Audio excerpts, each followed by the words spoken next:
I know the Second Amendment. What I haven't heard is one coherent reason why any civilian in America needs an AR-15 military-style assault weapon. That is CNN host Piers Morgan asking a question that he has asked now for several weeks.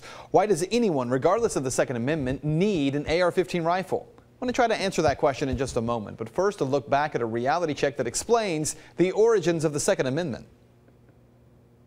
Over gun control is something making headlines all over the country. For the past week, Reality Check has looked at the numbers behind gun control and crime rates. But tonight, we're looking at the Second Amendment, the intention behind it, and what the founders might think about the gun debate today. This is a reality check you won't see anywhere else.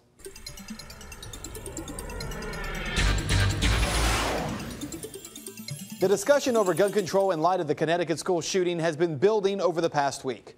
Among the claims made that the Second Amendment was meant for hunting at a time when people use muskets.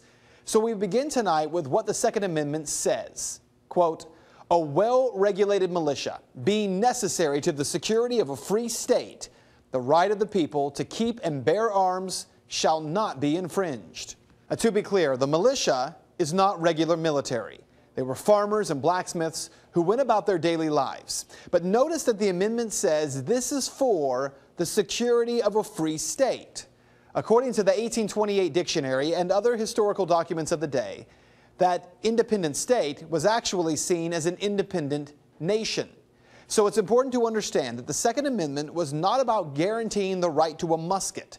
It was about citizens of a sovereign state matching force with military. I talked with attorney Don Moore about this. From a legal standpoint, and the way I was taught in law school, essentially, the purpose of that amendment was to allow us to defend our country and to defend ourselves against our country. You see, this is where American history becomes very politically incorrect, because the Second Amendment was not drafted for hunting or just self-defense from an attacker. The Second Amendment was put in place to guarantee the rights of the individual to be equally armed as military, both foreign and domestic, in the event that the citizenry might actually at some point have to fight their own government. Specifically, the purpose of the amendment was to have an armed society. Several examples in the 20th century where governments have perpetrated evil against its citizenry, some probably even in this century, 21st century. And it's very difficult to do that to an armed populace.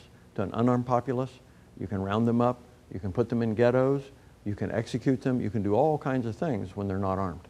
So what this means for you, it's again a very controversial subject, but if we're going to have a debate about what rights are actually guaranteed under the Constitution, then we need to have an honest debate about what the founders were attempting to guarantee. The Second Amendment is about making sure the population would not be controlled, dominated, or oppressed by a government. It's not my place to attempt to tell you what the founders were thinking or what they be thinking today, but the principle of what they put in place had nothing to do with the kind of weapon they were guaranteeing. It was simply about matching force. And that is Reality Check.